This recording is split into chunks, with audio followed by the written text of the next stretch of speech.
এই জায়গাটা যাবে না, বাজে না একবার একটা গান গাইবো আমি।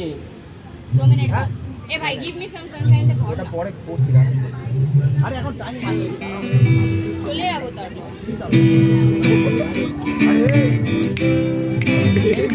আরে আচ্ছা